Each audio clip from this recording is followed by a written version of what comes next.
आपका। आप देख रहे हैं प्राइम टीवी और मैं कीर्ति हाजिर हूं हमारे खास प्रोग्राम शख्सियत के साथ। और आज जो हमारे साथ स्टूडियो में मौजूद है वो जो इंसान है वो किसी पहचान की मोहताज नहीं है। जी हाँ, 1970 में भारतीय राष्ट्रीय कांग्रेस पार्टी में बतौर कार्यकर्ता शामिल हुए और आज कांग्रेस प्रवक्ता के रूप में जाने जाते हैं। हम बात करने वाले हैं कांग्रेस प्रवक्ता सुरेंद्र राजपूत से। बहुत बहुत स्वागत है सर आपका। धन्यवाद। तो सबसे पहले सुरेंद्र जी मैं शुरुआत करना चाहूंगी और सबसे पहले मैं आपसे ये जानना चाहूंगी कि आप हमारे दर्शकों को बताइए कुछ अपने व्यक्तिगत जीवन के बारे में। भाई अच्छा लगा कीर्ति, आप लोगों ने हमें बुलाया, लेकिन 1968 में तो मैं पैदा ही हुआ था। जी। तो 1970 में 2 साल का था। हम लोग जन्मजात कांग्रेसी हैं, लेकिन 70 में मैंने कोई पॉलिटिकल 2 साल का बच्चा कोई पॉलिटिकल मूवमेंट नहीं कर सकता है। मैं सहारनपुर का रहने वाला हूँ। मूल रूप से सहारनपुर में एक जगह है देवबंद, वो मेरी तहसील है, वहीं हम लोगों का जमींदार परिवार ज़मीन है। ग्रैंडफादर हमारे बड़े बाबा जिनको हम बोलते हैं वो स्वतंत्रता संग्राम सेनानी थे और 11 साल सहारनपुर के जिला परिषद के अध्यक्ष रहे, लॉन्गेस्ट सर्विंग अध्यक्ष रहे वो। और एज ए स्वतंत्रता संग्राम सेनानी उन्होंने कभी पेंशन नहीं ली। वो 3.5 साल उन्होंने आज़ादी के आंदोलन में जेल में काटे थे। तो उस परिवार से हूँ। उसके बाद फिर मेरी पढ़ाई पिथौरागढ़ में हुई, सहारनपुर में हुई और फिर मैं लखनऊ आ गया। लखनऊ में यहाँ छात्र राजनीति से आया, छात्रों की राजनीति की, और उसके बाद फिर कांग्रेस में हम सक्रिय हो गए। कैसा रहा राजनीतिक सफर और किस तरह का पारिवारिक सपोर्ट जो एक अहम होता है इस तरह के मुकाम पे पहुंचने का और एक राजनीति में घुसने का, तो वो कैसा रहा? परिवार का कितना सपोर्ट मिला और राजनीति में जो भी उतार चढ़ाव देखे आपने वो कैसा रहा? देखिए, सच बात यह है कि बिना परिवार के सहयोग के तो कोई कुछ नहीं कर सकता। छात्र राजनीति में आने में या मेरी ग्रूमिंग में मेरी माँ का सबसे ज़्यादा रोल रहा। और दुखद रूप से पिछले साल 30 नवंबर को उनकी देहावसान हो गया। वो अपनी आयु पूर्ण करके गोलोक चली गई। लेकिन उससे पहले मुझे सामाजिक जीवन में अगर सबसे ज़्यादा लाने का श्रेय किसी को जाता है तो मेरी माँ को जाता है। उन्होंने कभी मुझे रोका नहीं, संस्कार दिए, अच्छे बुरे की पहचान दी और साथ में कहा कि तुम्हें उन लोगों के लिए काम करना है जो डिप्राइव्ड हैं, जो गरीब हैं। तो उनकी ही प्रेरणा पा करके मैं हमेशा ही छात्र जीवन से ही अपने आप को शोषितों के लिए, वंचितों के लिए या गरीबों के लिए, और विशेष रूप से उस वक्त में छात्रों के लिए, 9th से मेरी ये शुरुआत थी कि 9वीं में मैं जिस स्कूल में पढ़ता था उस स्कूल में भी लड़ कर के बच्चों को छात्रवृत्ति दिलवाना, वहाँ से शुरुआत हुई। और वो जीवन में देखता हूँ तो कहीं ना कहीं संतुष्टि मिलती है। मेरे जीवन में ऐसा कुछ नहीं मुझे दिखता है जिस पे कि मुझे नज़र झुकानी पड़े या मैं शीशे के सामने ना खड़ा हो सकूं। मतलब कह सके तो खून में ही राजनीति दौड़ती है। राजनीति को कीर्ति आप लोगों ने क्या, समाज ने बहुत बड़ा बना दिया है। एक्चुअल में राजनीति समाज नीति के कैनवस का एक बहुत छोटा हिस्सा है। राजनीति बहुत छोटी है जी। सबसे राजनीति से कहीं बड़ी समाज नीति है। अगर आप सामाजिक रूप से जागरूक हैं तो राजनीतिक रूप से अपने आप ही जागरूक हो जाएंगे। राजनीति तो आपके अपने आप ही खून में आ जाएगी अगर आपके खून में समाज नीति है। तो आप ये कह सकते हो कि हमारे खून में समाज नीति है और उसका श्रेय कहीं ना कहीं मेरी माँ को है। तो समाज नीति की बात करिए आपने, समाज नीति में आप कहाँ तक है कि एक राजनीति की बात अलग हो गई, बाकी इसके अलावा राजनीति के अलावा समाज नीति में आप क्या कुछ करते हैं? समाज नीति की चीज़ें या किसी की मदद बताने की बात नहीं होती। जैसे ही आप कहीं किसी की मदद को बताते हैं वैसे ही आप किसी की आंख को झुकाते हैं। हाँ, समाज नीति में आप अगर डिप्राइव्ड वर्ग के लिए काम कर रहे हैं, cutting cross the party line, आप गरीबों के लिए काम कर रहे हैं, आप वंचितों के लिए काम कर रहे हैं, आप औरतों के लिए काम कर रहे हैं। आज की डेट में अगर आप देखेंगे तो हिंदुस्तान में सबसे ज़्यादा अगर वंचित और दलित आप किसी को कह सकते हैं तो वो औरतें हैं। तो महिलाओं के लिए अगर आप काम कर रहे हैं तो मेरे ख्याल से कहीं ना कहीं आपको अच्छा लगता है, अपने में एक सुखद अनुभूति होती है। तो हम उन सब लोगों के लिए पार्टी लाइन से अलग हट करके लगातार काम में लगे रहते हैं, विभिन्न कभी संस्थाओं के द्वारा, कभी व्यक्तिगत रूप से। इसका मैं एक उल्लेख करना चाहूँगा कि कभी आप अगर लखनऊ में, तो आप अच्छा जानी जाती हैं, एक शिरोज़ है यहाँ पर, जी एसिड सर्वाइवर लड़कियाँ हैं। जी। तो आप जाएं वहाँ, आप पूछें वहाँ, हम और कुछ नहीं कर सकते तो उन्हीं के साथ बैठ बैठ जाते हैं रोज़ जा कर के, उनके किस्से कहानियाँ सुनते हैं। अगर कोई बात होती है तो उनके साथ, वो लड़कियाँ हमें अपने घर के अभिभावक के रूप में, कोई बड़े भाई के रूप में जब पाती है, 2 दिन भी अगर हम नहीं जाएं तो उनके फ़ोन आने शुरू हो जाते हैं। तो समाज नीति के अलग अलग हिस्से हैं। तो समाज नीति अगर आप करना चाहते हैं तो आपके लिए दुनिया खुली हुई है। जब आँख खोलिए आप, तो कहीं ना कहीं अन्याय हो रहा है, उसके खिलाफ लड़ना अपने आप में समाज नीति है। तो समाज नीति की बात करें, सुरेंद्र जी समाज नीति करते हैं। आगे बढ़ते हैं और जरा यूपी की सरकार के ऊपर आते हैं। और यूपी में योगी सरकार इस समय विराजमान है। महिलाओं के लिए यूपी सरकार अधिकतम कहती रहती कि हम बहुत काम कर रहे हैं, चाहे वो पिंक पुलिस लाना हो, अभी इस वक्त हालिया लेकर आई है महिलाओं के लिए, सुरक्षा पर महिलाओं की बात होती है, महिला सशक्तिकरण की बात होती है। तो इसको लेकर आपका क्या कहना है? एक इकबाल का बड़ा पुराना शेर था कि इकबाल बड़ा मनमोहक है, मन बातों से मोह लेता है, गुफ्तार का गाजी बन तो गया, किरदार का गाजी बन न सका। ये सब लोग गुफ्तार के गाजी हैं, हेडलाइन मैनेजमेंट करते हैं, इसके अलावा इनके पास कोई काम नहीं। आप देखें, महिला अपराध में उत्तर प्रदेश हिंदुस्तान में नंबर 1। हाथरस जैसे कांड होते हैं यहाँ पर 3 साल की बच्ची से लेकर के और 63 साल तक की महिलाओं के साथ दुराचार की घटनाएं होती हैं। गैंग रेप्स होते हैं यहाँ पर, लूट होती है यहाँ पर, अपहरण होते हैं यहाँ पर, डकैती होती है यहाँ पर, छिनैती होती है यहाँ पर। पुलिस किसी महिला के साथ बैठे हुए आदमी को इसलिए गोली मार देती है। गोमती नगर में विवेक तिवारी वाले हत्याकांड होते हैं यहाँ पर, आप देखिए। और दूसरी तरफ ये कहते हैं कि हम रोमियो स्क्वाड बना रहे हैं। आप बताते हैं कि साहब हम 10-90 को वो कर रहे हैं, एक्सटेंड करेंगे, उसका नाम 112 या पता नहीं क्या कर दे रहे हैं, आपके सामने है वो। आप देखें कि कहेंगे कि महिलाओं के लिए हमने ये किया वो किया। महिला सम्मान प्रकोष्ठ पिछली सरकार ने एक बनाया था, आपको क्या याद है इस वक्त महिला सम्मान प्रकोष्ठ की डीजीपी कौन है? आपके सामने है। आप देखिए, इतना इंपॉर्टेंट, ये हाई कोर्ट के निर्देश पे बना था। सुतापा सान्याल डीजीपी बनी थी। उसके बाद आपको आश्चर्य होगा कि आज भी वो पद खाली है। और दूसरी तरफ हेडलाइन मैनेजमेंट, कहते साहब अब हम पिंक बूथ बनाएंगे। अरे आप पिंक बनाइए, ब्लैक बनाइए, अगर महिलाएं सुरक्षित हैं। महिलाओं को बाराबंकी में जला दिया जा रहा है, हाथरस की बेटी को आप न्याय नहीं दिला पाते हैं, और उसके बाद जब उसकी दुखद मृत्यु हो जाती है तो रात को 2:30 बजे केरोसिन जला करके जला देते हैं आप उसको, और आप कहते हैं कि महिलाओं के प्रति आपके यहाँ अपराध कम हो रहे हैं। इस जगह से सरकार को निकलना होगा, हेडलाइन मैनेजमेंट की जगह जमीन पर काम करना होगा। लेकिन जब महिलाओं के लिए एनकाउंटर्स किए जाते हैं बदमाशों के, तो कांग्रेस की ही सरकार उठ के खड़ी होती है और बोलती है कि एनकाउंटर क्यों हो रहे हैं। गिरफ्तारी के लिए पहले आवाज उठाई जाती है, फिर जब एनकाउंटर हो जाते हैं उन्हीं बदमाशों के लिए, तो कांग्रेस की सरकार खड़े होकर बोलती है कि एनकाउंटर्स क्यों हो रहे हैं। कीर्ति जी, जितने सरकार ने इसने एनकाउंटर किए हैं, उस हिसाब से तो यहाँ रामराज्य आ जाना चाहिए था। एनकाउंटर्स और अपराध में, दोनों में कहीं कोई सामंजस्य है क्या? और एक चीज सुनिए, एक चीज, अपराधी को सजा देने का हक जो है अदालत का है, और अपराधी को अदालत के सम्मुख प्रस्तुत करने की ताकत, हक सरकार का है। सरकार अदालत का काम नहीं कर सकती, अदालत सरकार का काम नहीं कर सकती।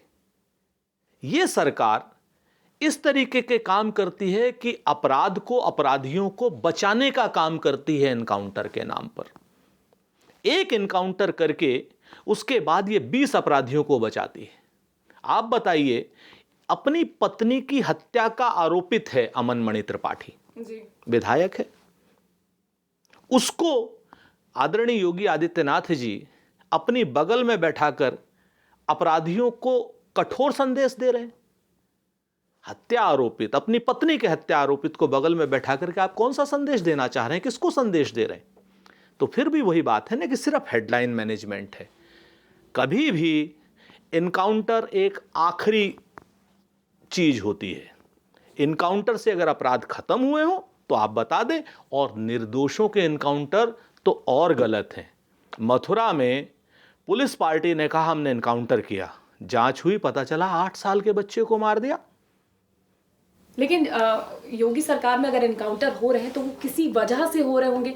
विकास दुबे का एनकाउंटर ले लीजिए, आप कोई भी एनकाउंटर ले लीजिए, वो एक एंड पर आके एनकाउंटर हुए। हालांकि हमारे वहां से एक तरह का सफाया ही हो रहा है अगर आप उसको क्योंकि हमारा लॉ एंड ऑर्डर जिस तरह से है, जिसमें इतनी ढिलाई होती है, इतने पेंडिंग केसेस पड़े हुए हैं, उसको लेकर आपका क्या कहना है? जिस तरह की लॉ एंड ऑर्डर है। आप अगर एक नाम आपने लिया, मैं आप ही के नाम पर कह दूं जी, जो विकास दुबे का इनकाउंटर हुआ आपके सामने है, डे लाइट में क्या हुआ आपके सामने है, और सुप्रीम कोर्ट ने उस पर टिप्पणी की। सुप्रीम कोर्ट में केस है, मैं इसलिए टिप्पणी नहीं करूंगा, लेकिन सुप्रीम कोर्ट की टिप्पणी को आप याद कीजिए। और आप याद कीजिए, मैं वाहिद इंसान था, मैंने ट्वीट किया था जिस समय वो उज्जैन में लड़का पकड़ा गया था, वो अपराधी, दुर्दांत अपराधी जब पकड़ा गया था, मैंने कहा कल कहीं ऐसा तो नहीं कि गाड़ी पलट जाएगी और वो पुलिस वालों की रिवॉल्वर छीनते हुए मारा जाएगा। ये बाकायदा ट्वीट था। 24 घंटे बाद वैसा ही हुआ। पुलिस और सरकार हत्या करने के लिए नहीं बनी है। तो हत्यारों को दंड देने का काम कानून का है, त्वरित न्याय की व्यवस्था सरकार को करनी है, और उनको फांसी देने का काम कानून को करना है। उस जैसे दुर्दांत हत्यारे को कई कई बार फांसी लगनी चाहिए, लेकिन कानून से फांसी लगनी चाहिए। कानून में तो ऑलरेडी बहुत पेंडिंग केसेस चल रहे हैं। निश्चित तौर पर उस पर आपको सवाल उठाने का हक है, उसमें मैं आपके साथ हूं। बिल्कुल। यूपी में योगी सरकार के कार्यकाल के बारे में आप क्या कहना चाहेंगे? आपको लगता है कि कोई काम हुआ है? ये सिर्फ नाम चेंज करने की सरकार है। इलाहाबाद का नाम प्रयागराज कर दीजिए, फैज़ाबाद का नाम अयोध्या कर दीजिए, अपराध का नाम प्रसाद कर दीजिए। नाम चेंज करेंगे, काम करेंगे। मेट्रो किसी और सरकार ने बनाई, ये फीता काटेंगे। आप देखें पिछली सरकार के, अगर आप कामों को देखें, जो काम 90% पूरे हो चुके थे, जैसे गोमती का रिवर फ्रंट है, आप उसमें भ्रष्टाचार की जांच कीजिए, हम बिल्कुल तैयार, बिल्कुल जो अपराधी हो उसको कठोर से कठोर दंड दीजिए। सारा पैसा सरकार का किसी ने साइफन किया है, उसको सरकार के खाते में होना चाहिए। सुनिए ना आप, वही तो बात, सीबीआई जांच उसकी चल रही है और उसकी जांच मुकम्मल होगी, अपराधी पकड़े जाएंगे। लेकिन आपको एक क्या नाम जानकारी दूं, हैरानी करेंगे आप। 29 किलोमीटर पिछली सरकार उसका डायफ्राम बना के गई थी जी। और सिर्फ 1100 मीटर और बन जाता डायफ्राम तो गोमती पर गिरने वाले सारे नाले बंद हो जाते। सारे नाले एसटीपी पे गिरते। ठीक है ना? ये सरकार 3 साल से ऊपर हो गया, चौथा साल होने वाला है, वो 1100 मीटर की डायफ्राम नहीं बना पाई। 29 किलोमीटर का पिछले सरकार बना गई, 1100 मीटर का नहीं बना पाई, और बातें करते हैं बड़े बड़े। ये जेएनआईपी आपके सामने खड़ा है, Jayaprakash international convention centre, 1500 crore रुपए का पैसा। तो ना तो मेरा है, ना योगी का है, ना अखिलेश यादव का है, ना आपका है। पैसा तो जनता की गाढ़ी कमाई का है। वो अगर उसमें 100 करोड़ रुपए का और काम होना है, और वो 100 करोड़ रुपए का काम होने के बाद वो सरकार को लाभ देने लगता, तो क्या बुराई थी उसमें? 1500 करोड़ लगे हुए हैं, 100 करोड़ रुपए ने लगा करके वो खंडहर बन रहा है जाकर के। ये इस सरकार के काम है। हेडलाइन मैनेजमेंट इस सरकार से कुछ करा लीजिए। कोविड के केसेस में आप देखिए, आपने कभी इतना बड़ा भ्रष्टाचार नहीं देखा होगा इस सरकार का, कि कोविड जैसी महामारी के समय में आपदा में अवसर अगर कोई बनाना सीखे तो भारतीय जनता पार्टी, उनके नेता और उनके अधिकारियों से सीखे। लगभग 60,000 गांव हैं उत्तर प्रदेश में, और न्याय पंचायत मिला के 1,08,000 हैं। सारी की सारी न्याय पंचायत समेत कोविड के इक्विपमेंट जैसे ऑक्सीमीटर, थर्मामीटर और इक्विपमेंट खरीदने के लिए ग्राम पंचायत को अधिकार दे दिए गए। एक ऑक्सीमीटर आप खरीदती हैं 700 रुपए का। आपको मालूम है कि वो ऑक्सीमीटर आजमगढ़ में और बहराइच में कितने का खरीदा गया? 5800 रुपए का।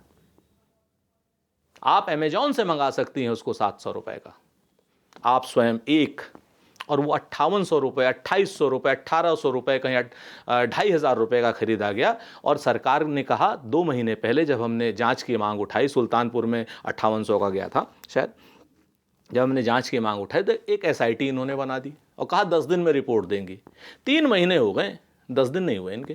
लेकिन फिलहाल के लिए तो यूपी में जो योगी सरकार है वो काफ़ी काम कर रही है, ऐसा उनका मानना है। आपका मानना है कि वो कोई काम नहीं कर रही। लेकिन राम मंदिर का जो फैसला था, वो फैसला आया, हिंदुओं के पक्ष में आया, उसके बाद बिना किसी दंगे के आया। उससे आपको क्या लगता है कि आगे बीजेपी को उसका फ़ायदा मिलने वाला है?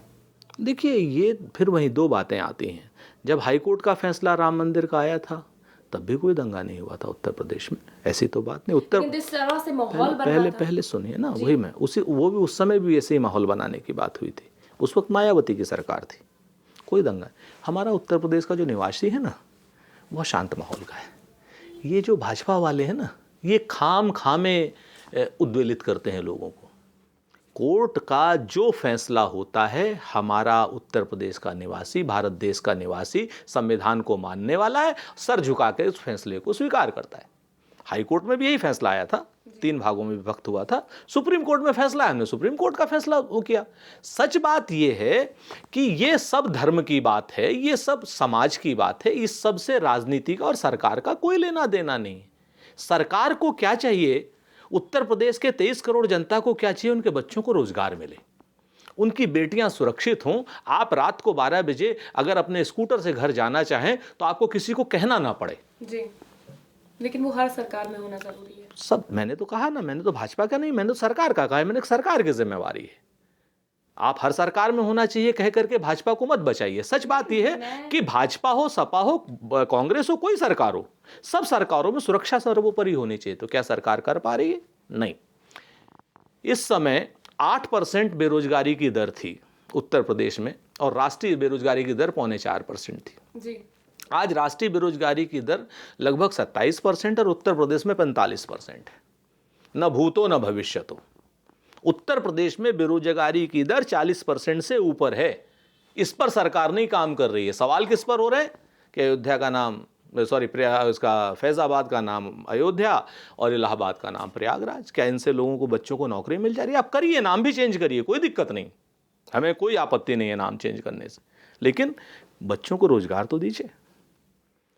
आपके बच्चे हैं यहाँ पर, आप बच्चे का मतलब ये जितने लोग हैं, इनको क्या मजीठिया कमीशन से के हिसाब से सैलरी नहीं मिलनी चाहिए? मिलती है? पूछिए, आप बता दीजिए अगर आपको मजीठिया कमीशन के हिसाब से मिल रही हो तो। लेकिन राजनीति तो फिलहाल इन्हीं मुद्दों पर की जाती है, धर्म की राजनीति या फिर इन सब चीज़ों की। कांग्रेस राजनीति शिक्षा की और अनएम्प्लॉयमेंट की करता कहाँ है आज के टाइम पे? आपको जान करके अच्छा लगेगा, बहुत अच्छा क्वेश्चन किया, मुझे अच्छा लग रहा है कम से कम कि आप ये बात कर रही हैं। 2004 में कांग्रेस की सरकार आई। कांग्रेस की सरकार ने सबसे आते हुए सबसे पहला काम क्या किया?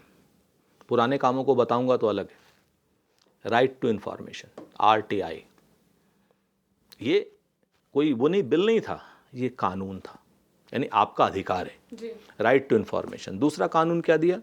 राइट टू एजुकेशन, कि आपका शिक्षा का अधिकार है, जैसे ही आप शिक्षित होंगे अपने अधिकारों के बारे में जान जाएंगे। तीसरा काम किया, राइट टू फूड, खाने का अधिकार है आपका।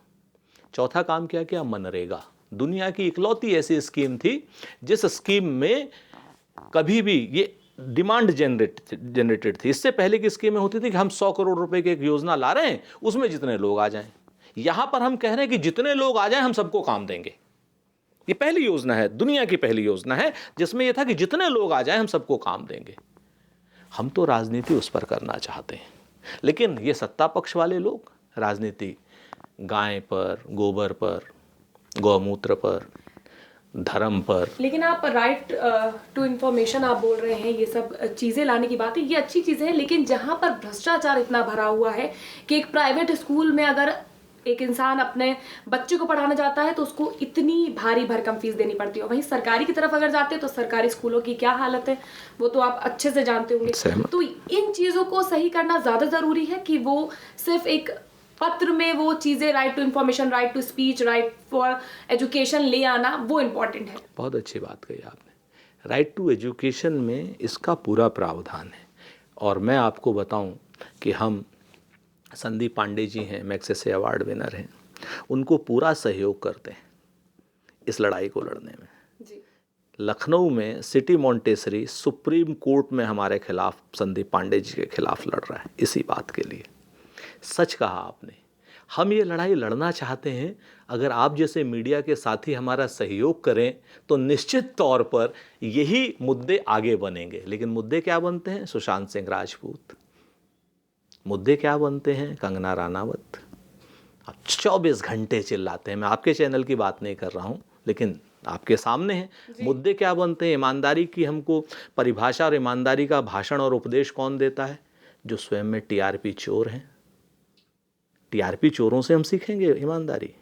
नहीं, बिल्कुल ईमानदारी आपके अंदर होती है, आपको किसी के सीखने की जरूरत नहीं है। नहीं तो उपदेश भी तो नहीं सुनेंगे ना। राजनीति उत्तर प्रदेश में जिस तरह की होती है, मैं उसकी बात कर रही हूँ कि आज तक, मैं सिर्फ अभी योगी सरकार बनी है, इससे पहले कई सरकारें आई, कई सरकारें गई और काफी टाइम तक कांग्रेस ने राज किया। लेकिन जो शिक्षा की स्थिति है और जिस तरह से आज भी उस चीज का अभाव लोग झेल रहे हैं, वो इतना टाइम क्यों? अभी तो फिलहाल तो योगी सरकार तो 2017 में बनी है, इससे पहले कई सरकारें आई गई। सिर्फ हाथियों पे या आप कह लीजिए उन चीजों पे ही क्यों ध्यान दिया गया? क्यों शिक्षा की तरफ और क्यों बाकी चीजों की तरफ ध्यान नहीं दिया गया? कीर्ति, आई रियली अप्रिशिएट कि आप ये क्वेश्चन उठा रही हैं। आज से 30 साल पहले कांग्रेस की सरकार थी। जी। आपको जान करके अच्छा लगेगा कि जितनी सीएचसी, ठीक है ना, और जितनी PSC, primary health centre, central health centre, जो और जितने डिस्ट्रिक्ट हेल्थ सेंटर हैं जी। ये सब कांग्रेस के समय के बने हुए हैं। उसके बाद किसी सरकार, क्योंकि बाकी सरकारें धर्म और जाति की राजनीति करने लगी। हम आखिरी व्यक्ति हैं, आखिरी पार्टी है, हमारी सरकार आखिरी सरकार है जिसने स्वास्थ्य पर सरकारी ध्यान दिया, जिसने शिक्षा पर, जितने बेसिक स्कूल बने हैं पूरे यूपी में, ये सारे कांग्रेस के बनाए हुए हैं। ठीक है ना। जितने प्राइमरी हेल्थ सेंटर हैं सारे कांग्रेस के बनाए हुए हैं। जितने मेडिकल कॉलेजेस हैं वो सारे कांग्रेस के बनाए हुए हैं, सरकारी मेडिकल कॉलेज में। जितने भी पावर जनरेशन के पावर हाउसेज हैं वो सारे के सारे कांग्रेस के बनवाए हुए हैं। तो सच ये है कि जब से धर्म ने और जाति की राजनीति ने उत्तर प्रदेश में प्रादुर्भाव किया है, तब से विकास की राजनीति बंद हो गई है। कांग्रेस ने हमेशा विकास की राजनीति की थी, जिसकी वजह से कांग्रेस इतने PSC, you name any factory. आखिरी फैक्ट्री लखनऊ में टेल्को की लगी नारायण दत्त जी के समय में। उसके बाद बताइए कोई बड़ी फैक्ट्री लगी हो। स्कूटर इंडिया कांग्रेस के जमाने में। जी। तो आप विकास की राजनीति तो की ही कांग्रेस ने ना जी। और बाकी लोगों ने क्या किया वो आपके सामने है, लेकिन जीत कौन रहा है वो भी आपके सामने। यही पे मैं आना चाह रही थी कि कांग्रेस की बात कर रहे हैं आप, कह रहे कांग्रेस के विकास कार्यों को बहुत किया और शिक्षा को आगे लेके आई और बहुत तमाम अच्छे अच्छे काम के आपने दावे किए। फिर क्या कमी रह गई जो आज कांग्रेस इतना ज्यादा यूपी में कहीं ना कहीं गायब सी होती जा रही है? मुझे ऐसा लगता है कि अगर आप ध्यान से देखें कि मंडल और कमंडल की जो राजनीति थी वो कांग्रेस के लिए एक निर्णायक मोमेंट था। वहाँ से ही, वहाँ में ही ये जो विभ्रम की एक स्थितियाँ आई, धर्म और जाति की राजनीति कांग्रेस ने कभी नहीं की जी। और धर्म और जाति की राजनीति जिन दलों ने, क्षेत्रीय दल हो चाहे राष्ट्रीय दल हो, उन लोगों ने की और संविधान की मूल भावना के खिलाफ की। और हम संविधान की भावना के साथ चलते रहे। हमें सत्ता हमारे लिए सेवा का माध्यम है, इसी वजह से हम धर्म और जाति की राजनीति नहीं कर पाए।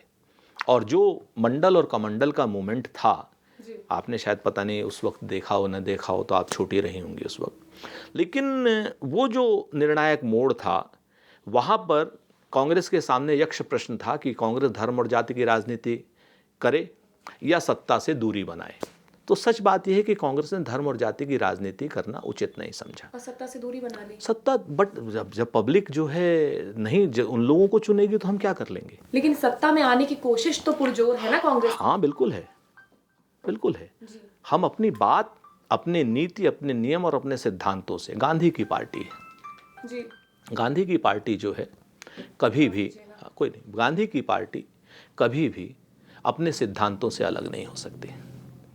जिस पार्टी ने इस देश को संविधान दिया हो, जिस पार्टी ने इस देश को आज़ादी दिलाई हो, जिस पार्टी ने इस देश में आरक्षण की बात की हो, जिस पार्टी ने इस देश में 20 सूत्री कार्यक्रम का सूत्रपात किया हो, जिस पार्टी ने भाखड़ा नंगल डैम बनाया हो, जिस पार्टी ने एक पाकिस्तान के दो पाकिस्तान किए हों, हरित क्रांति लाई हो, दुग्ध क्रांति लाई हो, पहला परमाणु विस्फोट जिस पार्टी ने करके परमाणु संपन्न देश बनाया हो, जिस पार्टी ने नॉन अलाइंग मूवमेंट के नाम पर, गुटनिरपेक्षता के नाम पर 135 देश अपने पीछे किए हों दुनिया में, वो पार्टी जो है कभी भी धर्म और जाति की राजनीति नहीं कर सकती। ये तो मैं कह रही हूँ कि एक टाइम पर कांग्रेस थी सत्ता में विराजमान, बिल्कुल थी, कांग्रेस का नाम था, लेकिन वही चीज मैं आपसे फिर सवाल रिपीट कर रही हूँ कि क्या कमियां हैं।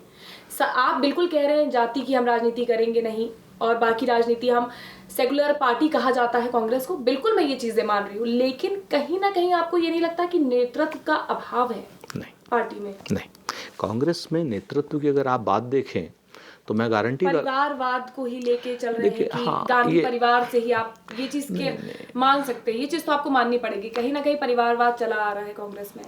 हमें अपने परिवारवाद पर गर्व है। आप कहेंगे ये बड़े आश्चर्य की बात है, सच बात ये है कि जिनके पास परिवार होता है वही परिवारवाद कर सकते हैं, जिनके पास परिवार ही नहीं है वो परिवारवाद को नहीं समझेंगे। ये देश जो है ना, ये देश और ये समाज और ये शासन व्यवस्था बगैर परिवार के संभव नहीं है। परिवार की अगर आपको ममता नहीं है, सच बात ये है कि परिवारवाद में हमें कोई आपत्ति नहीं है। परिवारवाद जिनका परिवार है वो करते हैं, भारतीय जनता पार्टी में भी करते हैं। राजनाथ सिंह जी का परिवारवाद नहीं दिख रहा किसी को, शिवराज सिंह जी का परिवारवाद नहीं दिख रहा, आपका प्रेम कुमार धूमल का परिवारवाद किसी को नहीं दिख रहा, अमित शाह का बेटा बीसीसीआई का अध्यक्ष हो गया आपके सामने, वो आपको परिवारवाद नहीं दिख रहा है। परिवारवाद मैं आपको पंकजा मुंडे जो गोपीनाथ मुंडे जी की बेटी हैं वो परिवारवाद नहीं दिख रहा है आपको। आप जिस जगह जाइए, जिन भी राजनेताओं के परिवार हैं, परिवारवाद है। मैं कांग्रेस की इस समय बात कर रही थी तो मैं सिर्फ उनका जानना चाहती थी कि क्या कहीं नेतृत्व की कमी है, क्योंकि 2017 में जिस तरह से प्रियंका गांधी को यूपी में लाया गया तो ये उम्मीदें जताई जा रही थी कि प्रियंका गांधी कुछ कमाल करके दिखाएंगी, उनका चेहरा कुछ कमाल करेगा, एक बार फिर से यूपी में कांग्रेस की सरकार वापस आएगी, लेकिन ऐसा नहीं हुआ। साथ ही साथ अमेठी की सीट भी आपके हाथों से चली गई।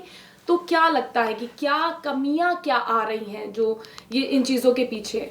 देखिए, एक निदा फाजली ने एक दोहा लिखा था कि रस्ते को भी दोष दे, आंखें भी कर लाल, चप्पल में जो कील है पहले उसे निकाल। सच बात यह है कि गांधी परिवार को दोष देना सबसे आसान काम है, आप सब मित्रों का भी और हमारे प्रतिपक्षियों का भी, लेकिन कोई आदमी गांधी परिवार की शहादत को नहीं देखता। गांधी परिवार के अब तक राजनीति में जितने लोग आए हैं, जितने लोग, मोतीलाल नेहरू जी से उठा लीजिए, मोतीलाल नेहरू, जवाहरलाल नेहरू, कमला नेहरू तो राजनीति में नहीं थी, इंदिरा गांधी, आपको मालूम है कितने साल ये लोग जेल में रहे आज़ादी के लिए? इंदिरा गांधी तक। आप उस चीज़ को उठाइए, आपको मालूम है कि किसी की उंगली भी कटी हो प्रतिपक्षी किसी दल के नेता की, भारतीय जनता पार्टी के नेता की? हमने 2 प्रधानमंत्रियों की शहादत दी है इस देश की एकता अखंडता के लिए। आप उसके बाद गांधी और नेहरू परिवार को इस तरीके से लांछित करना उचित नहीं होता। उनका नेतृत्व है हमारे लिए सीमेंटिंग फोर्स और वो ताकत है हमारे। सच बात यह है कि हमारा कार्यकर्ता, हम और वो सब मिलकर के विकास की बात करते हैं और जो कमियां और रही हैं वो भी हम करेंगे।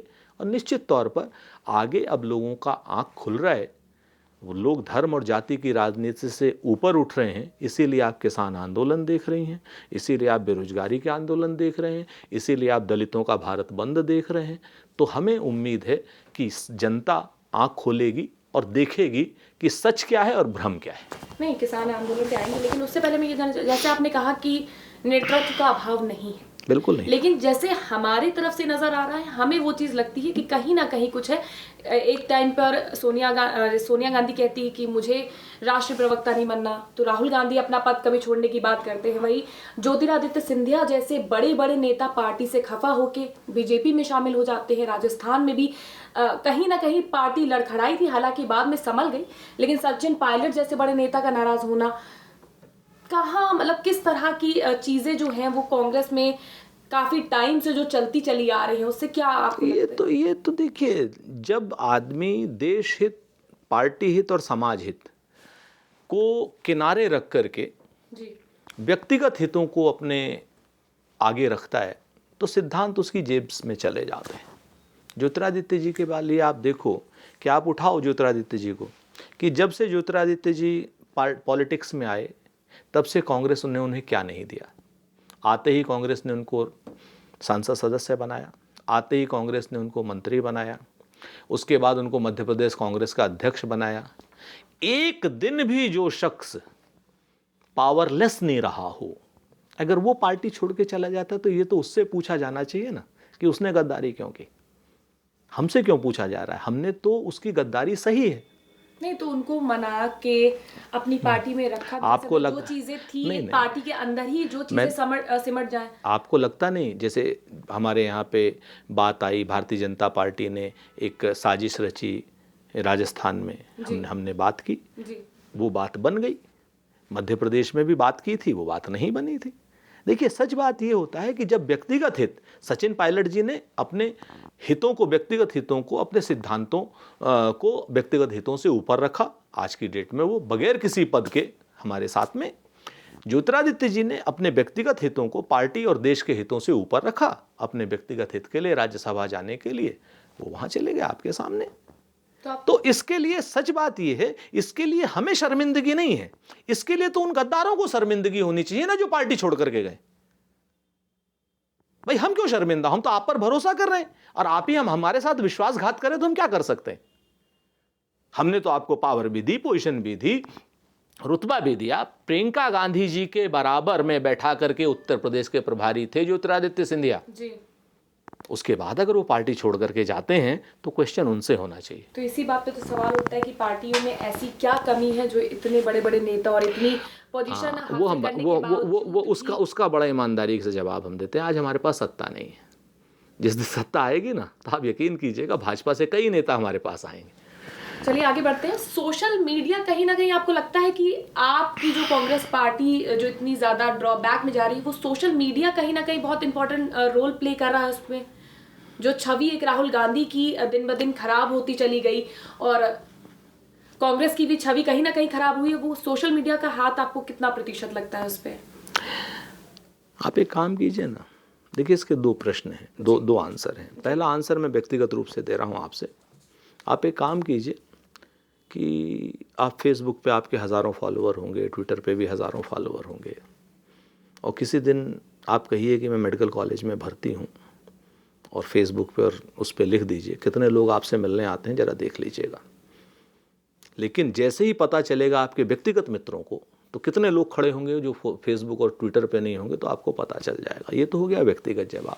सोशल मीडिया समाज की दशा और दिशा नहीं तय करता है। सोशल मीडिया कहीं ना कहीं समाज की दशा और दिशा में क्या चल रहा है उसका थोड़ा सा एक बैरोमीटर सा बताता है, थोड़ा सा, वो भी बहुत बड़ा नहीं, 2%। जिस तरीके का सोशल मीडिया पर धन आपको देना है, जो आपको अपने लोगों को, बोट्स को, अपने जो ऑर्गेनिक नॉन ऑर्गेनिक फॉलोअर्स जो बनाने हैं, जितना उसमें पैसा इन्वॉल्व है, वो हमारे पास नहीं है। हम उसमें उस रैट रेस में नहीं आना चाहते। हमारा सोशल मीडिया बहुत अच्छा चल रहा है। अगर राहुल गांधी जी के फॉलोअर 10 मिलियन हैं तो 10 मिलियन हैं। हम उस तरीके के नहीं कि विपक्षी पार्टियां पैसा देकर सोशल मीडिया, मैं सिर्फ भारतीय जनता पार्टी की बात कर रहा हूँ। भारतीय जनता पार्टी का बताऊं कि एक ट्विटर ने एक शोध निकाला था कि दुनिया में सबसे ज़्यादा फेक फॉलोअर किसके हैं, तो उसमें आया था 63% फेक फॉलोअर नरेंद्र मोदी जी के हैं, 63%। और 2 नंबर पे आए थे डोनाल्ड ट्रंप, उनके दोस्त जिसको डोलांड कहते हैं वो, ठीक है ना। फेक फॉलोवर्स का तो मुझे नहीं पता, हालांकि उनके फॉलोवर्स बहुत है, आपके सामने है। हम जानते मैं अब एक काम करिए, अच्छा एक चीज़ और मजे की बताता हूँ आपसे। आप राहुल गांधी का ट्विटर उठाइए, आप नरेंद्र मोदी जी का ट्विटर उठाइए। नरेंद्र मोदी जी के राहुल गांधी जी से कम 100 गुना ज़्यादा फॉलोवर है। लेकिन ठीक, सुरेंद्र सुन की बात थी- सुनिए सुनिए सुनिए सुनिए सुनिए, मतलब मैं वैसी बात बता रहा हूँ, ये तो सो कहा जाए। उसके बाद जितने गुना नरेंद्र मोदी जी के फॉलोअर हैं राहुल गांधी जी से, उतने ही गुना ज़्यादा रिट्वीट होने चाहिए क्या नाम, नरेंद्र मोदी जी के। ठीक है ना। तो आप एक काम करिए, एक हफ्ता नरेंद्र मोदी जी का और राहुल गांधी जी का ट्विटर अकाउंट चेक कीजिए, तो आपको पता चलेगा कि नरेंद्र मोदी जी के उतने गुना नहीं, नरेंद्र मोदी जी के लगभग अगर 100 गुना ज़्यादा हैं फॉलोअर्स, लेकिन राहुल गांधी जी से रिट्वीट होते हैं 2 गुना ज़्यादा। इतना ही अंतर है, और वो सत्ता में है। लेकिन प्रभाव तो उसी का पड़ता है जो इंसान देखता है। आज की जनरेशन जो है वो सोशल मीडिया से इतनी जुड़ी हुई है कि उनके ऊपर वो जो दिख रहा है उन्हें, वो उन्हें समझ में आता है। निश्चित तौर पर अगर हम कोई चीज जानना चाहते हैं तो हम आजकल, मेरे पास सीधे है कि हमने फोन पे देखा, हमने जाना, हमें इन्फॉर्मेशन मिल गई, हमें उतना पढ़ने की जरूरत नहीं पड़ी।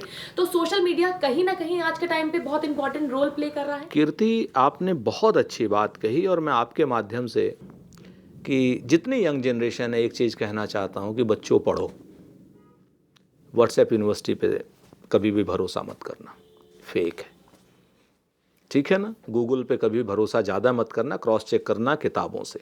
अब आपको बताऊं कि ये जो बात है, हम कोई भी काम है हम अपने ओरिजिनल साथियों के साथ कर रहे हैं। ऐसा नहीं कि हमारा सोशल मीडिया, रोहन गुप्ता हमारे नेशनल कोऑर्डिनेटर हैं, यहाँ पर मोहित पांडे हैं, पंखुड़ी पाठक है, और अच्छे हमारे ट्वीट जाते हैं और लोग उस पर अप्रिशिएट करते हैं, बहुत ज़्यादा उसमें वायरल भी होते हैं। अगर आपको ध्यान दें, पिछले 2 महीनों से अगर टॉप ट्रेंडिंग अगर कोई चल रहे हैं तो कांग्रेस के ये ट्वीट चल रहे हैं। मैक्सिमम टाइम पे कांग्रेस के ट्वीट टॉप ट्रेंड किए हैं जी। अपने ओरिजिनल समर्थकों के साथ। हम आईटी ट्रॉल्स पर भरोसा नहीं करते और नहीं करेंगे। सुरेंद्र राजपूत है, मेरे खुद के लगभग 28,000 फॉलोअर है, तो मैं उसमें संतुष्ट हूँ। मुझे नहीं दिखाने मेरे 2,80,000 फॉलोअर है। 28,000 2,80,000 जब होंगे ओरिजिनल होंगे, रोज बढ़ते हैं 20-30। ठीक है ना।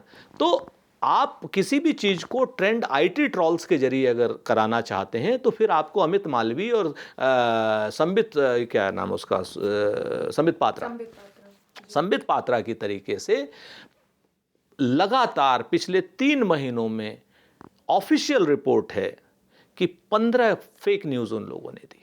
15 दोनों ने फेक न्यूज़ दी। ऑफिशियल ट्विटर का वो है, और हिंदुस्तान का पहला वेरीफाइड अकाउंट है इसका अमित मालविया का, जिसको कि बाकायदा ट्विटर ने कहा कि ये न्यूज़ फेक है। तो ऐसे लोगों से कोई फायदा है? आप तो सच्ची बात करिए ना।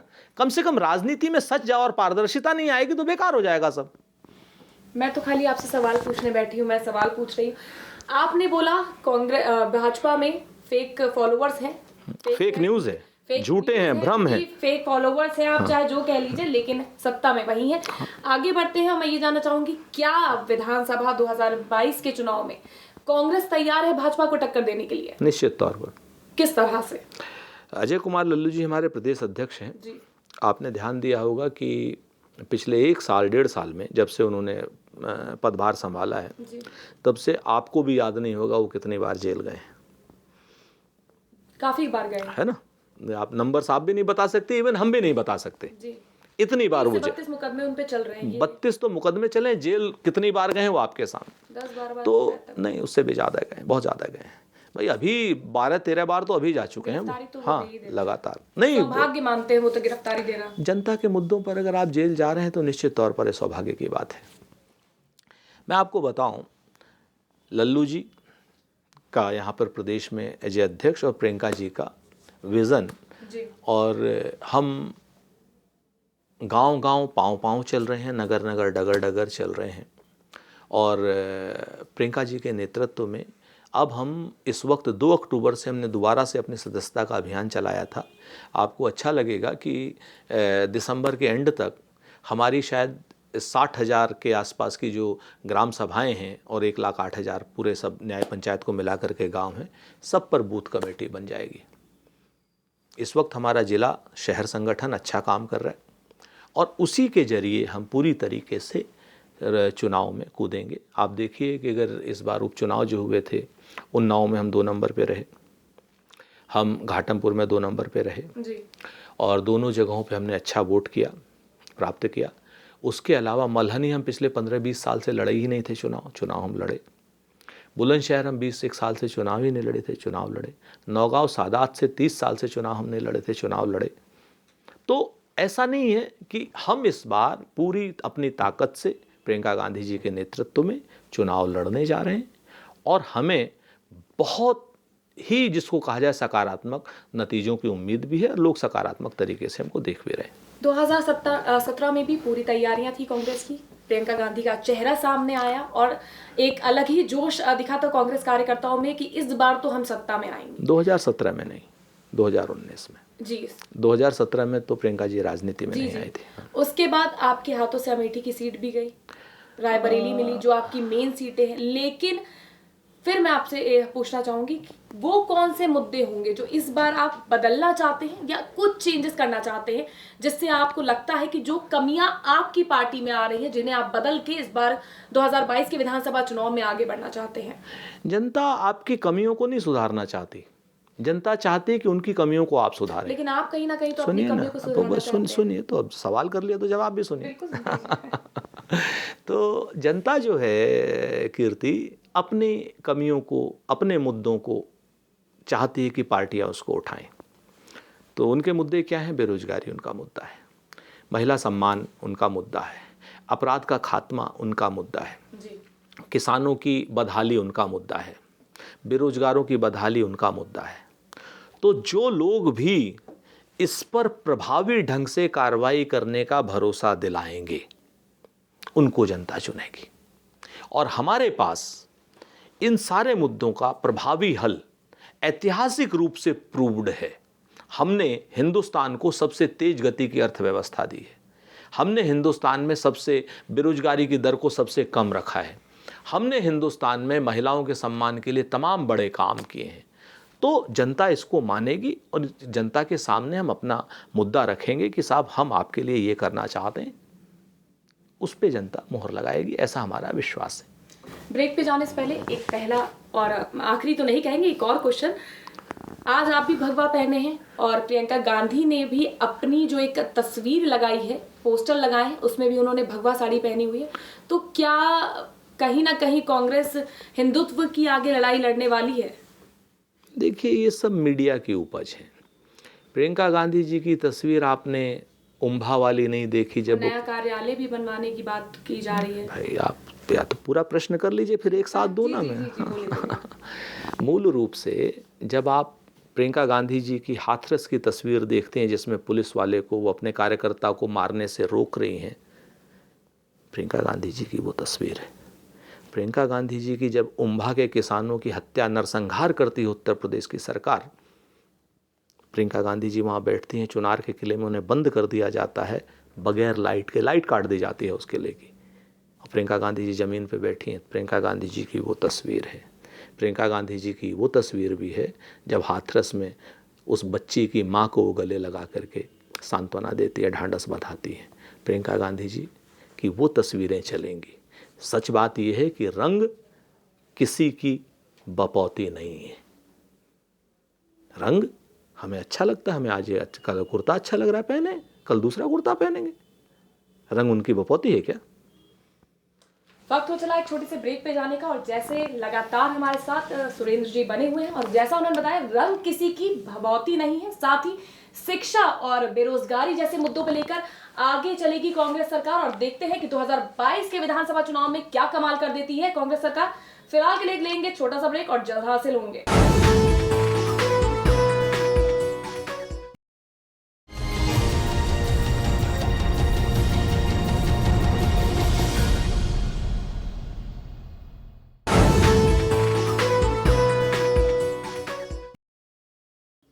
ब्रेक के बाद एक बार फिर से आप सभी का स्वागत है। पिछले करीब 2 हफ्ते से ज्यादा हो गए और जब देश के अलग अलग हिस्सों और खासकर पंजाब, हरियाणा और उत्तर प्रदेश से आए किसानों ने देश की राजधानी दिल्ली की सीमाओं को घेर रखा है। 6 दौर सरकार और किसानों के बीच बातचीत हो चुकी है, लेकिन अभी भी रास्ता निकला नहीं है, बल्कि स्थिति अब ये आ गई है कि किसान अब अपने आंदोलन को और तेज करने की चेतावनी दे चुके हैं। तो चलिए इस पर चर्चा को आगे बढ़ाते हैं। तो सर, मैं आपसे ये जानना चाहूंगी, किसानों की पार्टी रही है कांग्रेस। किसानों की कर्ज माफी हो या वो कोई भी मुद्दा हो, किसानों के लिए हमेशा डटकर जमीनी स्तर पर खड़ी हुई है। तो आपको किसान बिल को लेकर क्या कुछ कहना है? देखिए, किसान बिल को लेकर के भारतीय जनता पार्टी एक अड़ियल रवैया अपना रही है। जी। काले कानून है, तीनों को वापस करना होगा। आप एक चीज को देखिए ना कीर्ति, कि हम कहें कि कीर्ति हमें आपका भला करना है, और कीर्ति कहे नहीं हमें तो अपना भला नहीं कराना, हमारा तो भला है, हम जबरदस्ती आपका भला करेंगे। किसानों के ये कानून किसने मांगे थे? किस किसान आंदोलन ने मांगे थे? किस किसान यूनियन ने मांगे थे? किस किसान के संगठन ने मांगे थे? इवन भारतीय जनता पार्टी और राष्ट्रीय स्वयंसेवक संघ का जो किसान संघ है, भारतीय किसान संघ, वो भी इनका विरोध कर रहे हैं। दो चीजें इस किसान आंदोलन की समझिए, कि हम किसान आंदोलन के लोग किसान यूनियन के साथ बिहार के और उत्तर प्रदेश के किसान को भी पंजाब के किसान के बराबर की एमएसपी दिलाना चाहते हैं, और भारतीय जनता पार्टी का ये कानून पंजाब और हरियाणा के किसान को भी बिहार के किसान जैसी बदतर स्थिति में लाना चाहता है एमएसपी के नाम पर। आपको जानकर के आश्चर्य होगा कि बिहार में 60 लाख टन के आसपास धान पैदा हुआ और मात्र 5000 टन सरकारी खरीद हुई है 1032 किसानों से। तो ये किसान आंदोलन की रूपरेखा है, असलियत है। हमारा बहुत स्पष्ट मानना है कि एमएसपी को गारंटी कीजिए, नंबर 1। नंबर 2, किसान आंदोलन की बातों को मानिए, आप कांग्रेस की बातों को मत मानिए, मत बात कीजिए कांग्रेस से, लेकिन किसान की बात मानिए, किसानों के नेताओं की बात मानिए, किसानों की यूनियन की बात मानिए, किसानों से बात कीजिए। हम जब संसद में ये बिल आया था तब भी हमने पुरजोर विरोध किया, हमारे सांसदों तक को निलंबित कर दिया गया था प्रतिपक्ष के। और जिस तरीके से ये बिल राज्यसभा में पास कराया गया, हरिवंश सिंह जो उपसभापति हैं राज्यसभा के, इनका इतिहास में नाम जो है कहीं ना कहीं काले अध्याय के रूप में लिया जाएगा। इन्होंने लोकतंत्र पर प्रहार किया है, ध्वनिमत से पास कराया है बिल। इस तरीके के बिल ध्वनिमत से पास होते हैं। हम तो उस दिन से विरोध कर रहे हैं, आज की डेट में किसान विरोध कर रहे हैं, किसान दिल्ली में बैठे हुए हैं, किसान इन तीनों बिलों को वापस कराना चाहते हैं, और भारतीय जनता पार्टी की सरकार को अड़ियल रवैया छोड़ करके कहीं ना कहीं किसानों की समस्याओं को देखना होगा और किसानों की बातों को मानना होगा। लेकिन आपकी ही नेता का ट्वीट है, संजय झा जी ने किया था, जो आपकी पार्टी को छोड़ चुके हैं। उन्होंने बोला कि आपके मैनिफेस्टो में यही कानून आप लाने की तैयारी कर रहे थे और आज कांग्रेस इसी का विरोध कर रही है, ऐसा क्यों? संजय झा जी आज की डेट में हमारी पार्टी में नहीं है, तो वो कहीं ना कहीं अपने आप को प्रभावी दिखाने के लिए शायद ऐसी बात कर रहे हैं। मैं संजय जी को भी निवेदन करूंगा और आपको भी निवेदन करूंगा आपके चैनल के माध्यम से कि हमारी पार्टी का मैनिफेस्टो पढ़ें। जी। हमारी पार्टी के मैनिफेस्टो में बहुत स्पष्ट लिखा है कि हम एपीएमसी एक्ट में सुधार करेंगे। जी। एपीएमसी एक्ट को ख़त्म नहीं करेंगे, सुधार करेंगे। सुधार आज भी हम कहते हैं करें, लेकिन सुधार किसके लिए? किसानों के लिए करेंगे ना, तो किसानों से बात होगी। सुधार के लिए ही शरद पवार जी जो हमारे कृषि मंत्री थे, उन्होंने एक लेटर लिखा था सारे राज्यों को कि भाई एपीएमसी एक्ट में जो जो सुधार आपको करने हैं आप उन सुधारों को कीजिए। उन्होंने चीफ मिनिस्टर्स के समूहों की एक मीटिंग भी बुलाई थी और उनके कुछ अध्यक्ष भी बनाए थे, जिसमें हुड्डा जी को भी बनाया था और जिसमें तत्कालीन मुख्यमंत्री श्री नरेंद्र मोदी जी को भी एक प्राइस कमेटी का अध्यक्ष बनाया था, जिस कमेटी ने रिकमेंडेशन की थी कि एमएसपी को कानूनी जामा पहनाया जाए। एमएसपी जो है कानूनी हक होना चाहिए किसानों का। जब नरेंद्र मोदी जी 2011 में कांग्रेस की सरकार से मांग कर रहे हैं कि एमएसपी कानूनी जामा पहनाया जाना चाहिए, एमएसपी की गारंटी होनी चाहिए, आज नरेंद्र मोदी जी उस बात से क्यों पीछे हट रहे? ये दोहरा और दोगला रवैया नहीं है क्या नरेंद्र मोदी जी का? कृषि मंत्री का तो साफ तौर पर कहना है कि एमएसपी जो थी, जैसी चली आ रही थी, जैसे मिलती चली आ रही थी किसानों को, वैसी ही मिलेगी। साथ ही उन्होंने ये भी कहा कि लगातार 50% मुनाफा जोड़कर घोषित करने पर निर्णय लिया गया है एमएसपी पर। झूठ बोलते हैं। एक शब्द कह रहा हूं कि मंत्रियों को और प्रधानमंत्री को झूठ नहीं बोलना चाहिए। पाप लगेगा, उन्हें श्राप लगेगा। किसानों की हाय लेंगे तो किसानों की हाय का पाप भी लगेगा, श्राप भी लगेगा। मैं आपको असलियत बताता हूं। स्वामीनाथन रिपोर्ट जो चिल्ला रहे हैं ये लोग, हमने स्वामीनाथन रिपोर्ट दी, इन्होंने 2015 में सुप्रीम कोर्ट में लिखित हलफनामा दिया है कि स्वामीनाथन रिपोर्ट को हम लागू नहीं कर सकते, नंबर 1। नंबर 2, CACP जो किसानों जो मूल्य निर्धारण करती है MSP का, उसमें पिछले 6 साल से 2 किसान मेंबर होते हैं, 1 मेंबर नहीं है, किसानों का 1 नुमाइंदा नहीं है CACP में, जहां से मूल्य निर्धारण होता है। तीसरी बात, हम आपसे कह क्या रहे हैं, हम आपसे मांग क्या रहे हैं, हम तो आपको कह रहे हैं कि हमारे फसलों की MSP की एक रिटर्न गारंटी दे दीजिए कि प्राइवेट प्लेयर हो चाहे सरकारी प्लेयर हो, जो भी आदमी MSP से नीचे खरीदेगा उसे जेल कर देंगे जी। ठीक है ना। इतना सा लिख करके देने में सरकार को क्या दिक्कत है जब कह रहे हैं MSP जारी रहेगी। सुनिए, वही बात है, अब ये लोग साजिश क्या रच रहे हैं, ये अडानी अंबानी की गोद में क्या बैठे, किसानों के कानून थोड़ी है ये तो अडानी अंबानी के कानून है, बहुराष्ट्रीय कंपनियों के कानून है।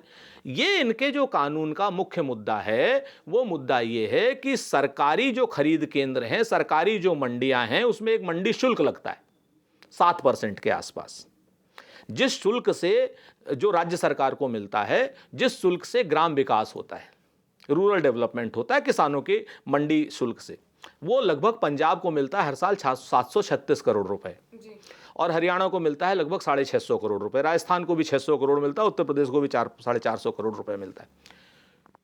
वो शुल्क सरकारी मंडियों में लगता है और वो किसान नहीं देता है, वो देता है क्रेता। अब तक सबसे बड़ा क्रेता मंडियों से है FCI में इन्होंने एक शांता कुमार कमेटी है, शांता कुमार कमेटी को लागू करने की सिफारिशें हैं ये सब, और कुछ नहीं है, ताकि मंडियां खत्म हो जाए। जैसे ही मंडियां खत्म होगी वैसे MSP अपने आप खत्म हो जाएगी, क्योंकि प्राइवेट प्लेयर्स पे तो 7% टैक्स ही नहीं है। लेकिन उनका साफ तौर पर कहना है कि हम मंडियों को खत्म नहीं कर रहे। भाई, मंडियों को आप खत्म नहीं कर रहे, लेकिन मंडियों का गला तो घोट रहे हैं ना। अगर 7% शुल्क, आप एक चीज समझिए, आप अपना एक कपड़ा खरीदने जा रही हैं, आपको इनकी दुकान पर कपड़ा मिल रहा है 100 रुपए का, ठीक है ना, और इनकी दुकान पर मिल रहा है 107 रुपए का, तो आप 100 रुपए का सेम कपड़ा खरीदेंगे ना। तो किसान की मंडी पर जो शुल्क लग रहा है FCI को या बड़े लोगों को, वो शुल्क क्रेता को देना पड़ता है जी। विक्रेता किसान को नहीं देना पड़ता। और प्राइवेट प्लेयर बगैर किसी शुल्क के ले सकता, तो मंडी में कौन किसान जाएगा फिर, वो तो सीधे बाहर हो गया ना। तो इसलिए मंडियों को खत्म करने की साजिश है।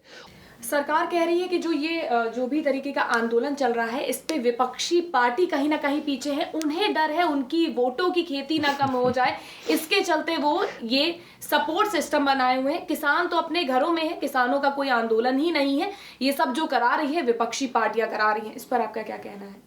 सरकार जब भी फंस जाती है तो सरकार 3 काम करती है। देखिए, सबसे पहले कहेगी कि इसके पीछे मुसलमान, फिर पाकिस्तान, फिर चीन, फिर खालिस्तान, और फिर कहेगी हमारे अन्नदाता को भरमाया जा रहा है। भाई, उसी अन्नदाता ने 2014 में आपको वोट दिया, तभी तो सरकार बनी। उसी अन्नदाता ने आपको 2019 में वोट दिया और उत्तर प्रदेश में 2017 में भी वोट दिया। या तो आपने भी भरमाया उनको। क्या आपको अन्नदाता और जिसको आप भगवान कहते हैं उसको कोई भरमा सकता है? भगवान आपको भरमाएगा या आप भगवान को भरमाएंगे जी। और वो भगवान की पूजा करने का तरीका देखिए सरकार का। आंसू गैस छोड़ती है उस भगवान के ऊपर, उसी भगवान के ऊपर लाठियां मारती है, उसी अन्नदाता को जो है वाटर कैनन सर्दियों में ठंडे पानी की बौछारें सहलाती है, और उसी अन्नदाता के रास्ते में अगर वो दिल्ली जाना चाहता है तो 30-30 फीट के गड्ढे खोदती है, जैसे नक्सली बारूदी सुरंग बिछाते हैं। ये कोई सरकार के काम है? और दिल्ली किसी की बपौती है? नरेंद्र मोदी जी की जागीर है दिल्ली की? अन्नदाता दिल्ली नहीं आ सकता। किससे मिलने आ रहा है? अपने प्रधानमंत्री से, नरेंद्र मोदी से दिल्ली मिलने आ रहा है। आप मिलना क्यों नहीं चाहते हैं उससे? क्या काम कर रहे हैं आप भाई? जब आप अडानी और अंबानी आते हैं दिल्ली में तो आप उनके लिए पलक पावड़े बिछाए खड़े होते हैं। उसका किसी प्रधानमंत्री की पीठ पर आज तक आपने किसी उद्योगपति का हाथ देखा है? इन प्रधानमंत्री की पीठ पर उद्योगपति का हाथ दिखता है, किसी प्रधानमंत्री के सामने खड़े होते हैं उद्योगपति। यहां प्रधानमंत्री की पीठ पर उद्योगपति का हाथ दिखता है, ये उचित नहीं है।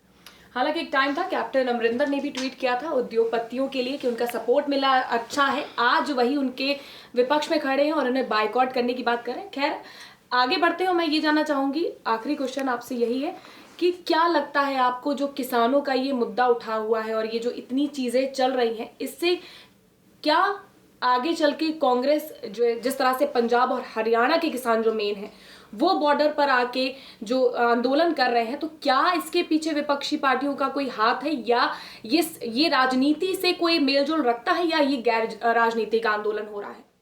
पहली चीज तो उद्योगपति आए, उनका स्वागत, लेकिन उद्योगपति उद्योगपतियों की तरीके से आए, किसानों की सेवा करने के लिए आए, मालिक बनने के लिए नहीं। कैप्टन अमरिंदर सिंह ने या कांग्रेस ने अगर उद्योगपतियों का स्वागत किया है तो किसान की सेवा के लिए किया है, किसान का मालिक बनने के लिए नहीं। ये सरकार जो बिल लाई है इसमें उद्योगपति मालिक बनने की साजिश रच रहा है, एक बात। दूसरी बात जो आपने कही, ये आंदोलन किसान का है, कांग्रेस किसान के साथ है, कांग्रेस इस आंदोलन को समर्थन कर रही है, आगे भी करेगी, जिम्मेवारी से करेगी, और पूरे देश का आंदोलन है। खुलेआम कहता हूं, आज ट्रेनें खोल दे नरेंद्र मोदी की सरकार, कल इनको पता चल जाएगा आंदोलन देश का आंदोलन है, पूरे देश से किसान आएगा। बहुत बहुत शुक्रिया सुरेंद्र जी हमारे साथ जुड़ने के लिए। और ये थे आज हमारे साथ सुरेंद्र जी, जिन्होंने हमारे साथ की खास बातचीत और बताया कि कांग्रेस का आगे का क्या प्लान है और किस तरह से कांग्रेस अपने आप को यूपी में सत्ता में वापस लेके आने के लिए पूरी तरह से तैयार है। फिलहाल के लिए बस इतना ही। मैं फिर हाजिर होंगी किसी एक और नई शख्सियत के साथ।